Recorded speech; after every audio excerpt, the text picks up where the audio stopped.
My dear friends and my dear subscriber, तो लीजिए फिर उपस्थित हूँ आपके सामने अपना एक नया वीडियो लेकर के। आप लोग लगातार मेरे चैनल को सब्सक्राइब कर रहे हैं, आप लोगों के फोन लगातार मेरे पास आ रहे हैं और मैं आप लोगों से संपर्क में हूँ। आप लोगों की बीमारियों के बारे में डिस्कस करता हूँ और कोशिश करता हूँ कि उसका समय से इलाज बता सकूँ। आज जो मैं वीडियो लेकर के आया हूँ, जो मैं डिस्कस करना चाहता हूँ आपके सामने, वो है एक कॉमन सी समस्या कि खाना ठीक से निगला ना जाना, जिसे कहते हैं हम डिस्फेजिया। या तो खाना जब निगल लेता है आदमी तो वो वोमिटिंग जैसी फीलिंग आना, खाना का आगे ना बढ़ना, या तो कुछ समय के बाद सारा का सारा खाना बाहर आ जाना, तो ये डिस्फेजिया की प्रॉब्लम है। मैं बताऊंगा कि ये आखिर ऐसा क्यों होता है और वीडियो के आखिर में बताऊंगा कि इसका समाधान क्यों है। तो ये एक बहुत ही कॉमन सी समस्या है कि जब भी आप खाना खाते हैं तो खाना जो है ऐसा लगता है कि गले में ही रह गया है, या तो खाना निगलने में दिक्कत होती है। अगर तो खाना खाने में निगलने में दर्द होता है उसे कहते हैं हम ऑडिनोफेजिया, या तो खाना निगले ही नहीं जा रहा है तो उसको एफेजिया कहते हैं, या तो फिर जो खाना आगे जा करके ठीक से आगे पूरी तरह से नहीं जा रहा है उसको हम कहते हैं डिस्फेजिया। तो इसी डिस्फेजिया के बारे में मैं आपसे आप लोगों को इस वीडियो के बारे में बताना चाहता हूं कि ये जब भी आप कोई इंसान खाना खाने बैठता है तो थोड़े समय में उसको ये एहसास होने लगता है कि वो खाना निगल नहीं पा रहा है, उसको साथ में पानी लेने की जरूरत पड़ती है खाने को निगलने के लिए, और इस तरह से सेंसेशन रहता है, यहाँ पर गले में भारी भारी पंसा रहता है और ऐसा लगता है कि खाना बिल्कुल भी वो आगे नहीं जा रहा है। अब मैं बताऊंगा आपको कि इसके एनाटॉमी, आखिर शरीर की ऐसी बनावट क्या है और खाना किस तरह से अंदर जाता है। जब भी हम खाना खाते हैं पहले दांतों के माध्यम से खाने को चबाते हैं, खाने को चबाने के बाद वो खाना आगे आता है जिसको हम ओरोफेरिंक्स कहते हैं, फिर वो भोजन नली जिसे हम इसोफेगस कहते हैं, इसोफेगस होकर के ये पेट है, ये स्टमक, इससे आता है। यहाँ पर पाइलोरस होता है, यहाँ पर खाना पेट में खाना पचता है और थोड़े पचन के बाद वो खाना आगे छोटी आंतों में चला जाता है। तो ये कुछ पार्ट्स हैं खाने को मेस्टिकेट करने में, खाने को स्लिपरी बनाने में सलाइवरी ग्लैंड काम करते हैं, खाना को आगे ले जाने में इसोफेगस काम करता है, स्टमक जो है वो खाने को पचाता है, उसी तरह से लीवर है, गॉल ब्लैडर, पेनक्रिया, ये सब एंजाइम सीक्रेट करते हैं जो कि खाने को पचाते हैं। पर हमारा अभी इससे सरोकार नहीं है, हमारा केवल इसी से है कि खाना आगे ना बढ़ना और ये सेंसेशन होना कि खाना निगलने में दिक्कत हो रही है। तो इसके क्या क्या कारण हो सकते हैं, जैसे कि मैं जानता हूं एक प्रमुख, ये इस पिक्चर में मैं दिखा रहा हूं पेट के आगे की किस तरह बनावट होती है।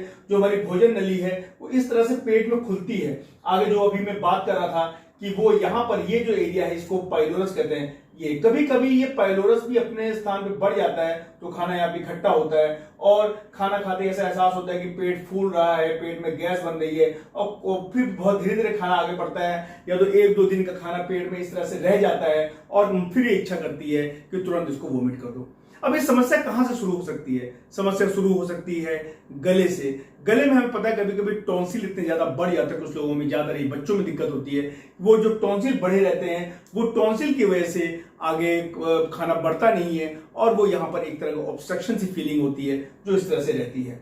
दूसरी फीलिंग जो रहती है वो ये है, एक टर्मिनोलॉजी है जिसे कहते हैं हम ग्लोबस हिस्टेरिकस। वो ये एक तरह का खाने की आगे जो मूवमेंट की प्रक्रिया है उसमें अगर वो दिक्कत करती है तो ग्लोबस हिस्टेरिकस ये एक साइकोलॉजिकल प्रॉब्लम भी है, जिसमें पेशेंट को ये एहसास होता है, रहता है कि खाना उसका आगे नहीं बढ़ रहा है और फिर वो उसी से रिफ्लेक्स जो खाने को निगल के अंदर करता है वो रिफ्लेक्स वीक हो जाता है, तो इसे हम ग्लोबस हिस्टेरिकस कहते हैं। अब खाना यहाँ पे जो है इस तरह से दिक्कत करता है, फिर भोजन नली में खाना आगे गया, वो भोजन नली में है। भोजन नली का काम होता है जैसे ही खाने का सेंसेशन होता है उसमें पेरिस्टाल्टिक वेव जनरेट होती है जिससे खाना आगे बढ़ता है। अब भोजन नली में अगर कोई समस्या हो, भोजन नली में किस प्रकार की समस्या हो सकती है? भोजन नली में अगर कोई स्ट्रक्चर हो, कोई गांठ हो, या भोजन नली का अगर कैंसर हो, या तो फिर भोजन नली में अगर मूवमेंट ठीक से ना हो रही हो, तो वैसी स्थिति में हम पाते हैं कि ये खाना खाने के थोड़ी देर बाद आपको लगता है इसे वोमिट कर दें या खाना वोमिट होकर के बाहर आ जाता है। अब ये भोजन नली का जो कैंसर होता है वो एक भोजन नली, जैसे ये पूरी इस तरह से नली गई है, इसका सरकमफ्रेंस वो कम कर देगा, वहां से जब खाना निकलेगा तो फिर खाना गुजरने में काफी ज्यादा दिक्कत होगी, और वो खाना गुजरने दिक्कत की वजह से खाना वहां इकट्ठा होने लगेगा, और खाना खाने के 20-25 मिनट बाद ऐसा लगेगा कि इसको हम वोमिट करके बाहर कर दें। दूसरा स्ट्रिक्चर हो, स्ट्रिक्चर कंजेनाइटल भी हो सकता है, या तो ऐसे लोग जिन्होंने कभी गलती से फिनाइल का या एसिड का सेवन कर लिया हो, या सुसाइडल टेंडेंसी में एसिड का सेवन कर लिया हो, वैसी स्थिति में अगर वो स्ट्रक्चर बन गया तो दिक्कत करता है। इस पिक्चर में देख रहे हैं गैस्ट्रोइसोफेजियल जंक्शन, ये वो जंक्शन होता है कि जब भोजन नली और पेट के बीच में जहां पे कनेक्शन होता है वो इस तरह से एंगल बना होता है, जिससे खाना आगे पेट में तो जाए पर पेट से वापस ना आए। पर अगर ये एंगल में प्रॉब्लम होती है या यहाँ के स्फिंक्टर में प्रॉब्लम होती है, इस तरह, ये मान लो भोजन नली है, ये मान लो पेट है, ये इस तरह से एंगल, इसके चारों स्फिंक्टर होता है, अगर वो वीक होता है तो ये जो खाना है वो वापस फेंक देता है, जिसे हम गर्ड कहते हैं या गैस्ट्रोइसोफेजियल रिफ्लेक्स डिजीज हम कहते हैं। वो इस तरह से यहाँ इस पिक्चर में देख रहे हैं हम, खाना जो खा रहे हैं उसको वापस फेंक दे रहा है, तो ये भी एक डिस्फेजिया की प्रॉब्लम है। तो जो गर्ड है ये भी एक डिस्फेजिया की ये प्रॉब्लम को जनरेट करता है, या तो एंगल की दिक्कत हो जाती है, या तो फिर डायफ्राम जो साथ स्फिंक्टर बनता है उसमें दिक्कत हो जाती है और खाना बाद में फेंक देता है। कुछ लोगों में ये हाइटस हर्निया होता है, ये मतलब ये जो डायफ्राम दिख रहा है ये भोजन नली का पार्ट है, तो ये अगर वापस थोड़ा सा पेट जो है, ये जो पेट का हिस्सा है इसको नीचे होना चाहिए, पर अगर ये यहां से फूल के ऊपर की तरफ आ जाता है,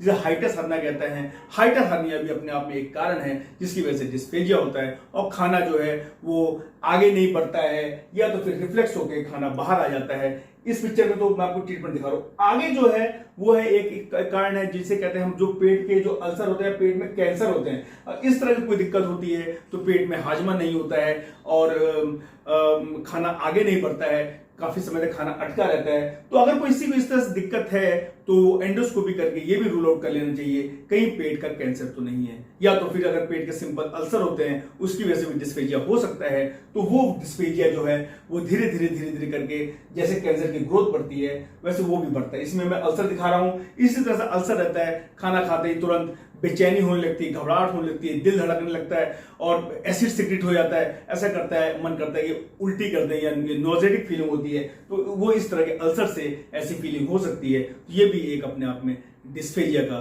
बहुत बड़ा कारण है।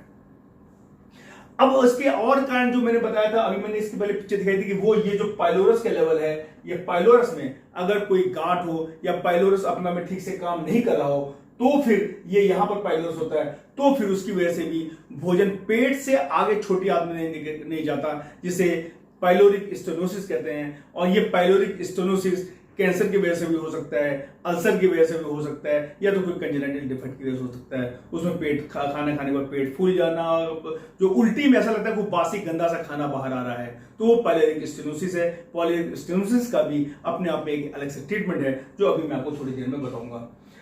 तो ये जो इसमें जो एक कारण मैं बता रहा हूं वो है कि जिस तरह से भोजन नली को मूव करना चाहिए वो उस तरह से मूव नहीं करती है, या तो वो बहुत हरिडली भी मूव करती है या तो वो स्लो मूव करती है, तो खाने को वो ऐसे दबा दबा के आगे ले जाती है। अगर वो मूवमेंट ठीक से नहीं हो रही है, इसकी जांच हम करते हैं मैनोमीटर से कि जो इसोफेगस में जो एक प्रेशर जनरेट हो रहा है भोजन पर वो ठीक से हो रहा है कि नहीं हो रहा है। अगर वो नहीं हो रहा होता है तो भी खाना बाहर आ जाता है।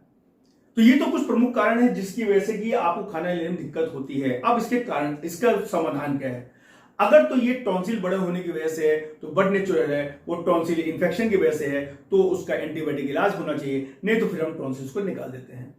यहां तक क्लोपस हिस्टेरिकस का सवाल है, वहां पे कुछ दवाएं हैं जो हम दे करके और थोड़ा साइकोलॉजिकली पेशेंट को दे करके, थोड़ा योगा मेडिटेशन करा करके, हम थोड़ा एक्सरसाइज पेशेंट को करा करके हम क्लोपस हिस्टेरिकस पे काबू पा सकते हैं। अगर कोई स्ट्रक्चर है तो हम एंडोस्कोपी के माध्यम से बैलून डाल करके हम उसको डायलेट कर देते हैं, वो स्ट्रक्चर का समाधान है। अगर तो कैंसर है जो कि एंडोस्कोपी से पता चल जाता है तो उसके लिए हम ऑपरेशन करते हैं या कीमोथेरेपी करते हैं, और जिसकी वजह से वो रुकावट को दूर करने की कोशिश करते हैं, तो उसकी प्रोग्नोसिस बहुत अच्छी नहीं है। अगर हाइटस हर्निया है या तो गर्ड है तो उसके लिए भी दवाओं से ठीक करने की कोशिश करते हैं। साथ में ये जरूरी है आप खाना एक ही बार में सारा ना खाएं, खाना आप थोड़े थोड़े उसमें खाएं, इंटरवल पे खाएं। और अगर खाना आपका आगे नहीं बढ़ रहा है, आगे बढ़ने से रुक रहा है, तो फिर भी आपको इस तरह से दिक्कत हो सकती है। पेट का कैंसर है तो कैंसर का भी आपको अलग से इलाज करना पड़ेगा। फिर मैं आपको सभी लोगों का एक बार धन्यवाद करना चाहता हूं। आप लोगों से इस समय मेरे 56,000 के करीब सब्सक्राइबर्स हो रहे हैं, थोड़ी सी गति स्लो है, तो आप लोगों से मैं दोबारा रिक्वेस्ट करूंगा कि प्लीज सब्सक्रिप्शन आप कीजिए। अगर आप अभी मेरा ये वीडियो देख रहे हैं और आपको लगता है कि मेरा ये वीडियो आपके किसी की भी थोड़े से काम का है और मैं अच्छे से वीडियो आप लोगों के लेके आता रहूं, तो मेरे चैनल को सब्सक्राइब कीजिएगा। और अब मेरे से संपर्क करने के लिए आप मेरे को कॉल कर सकते हैं।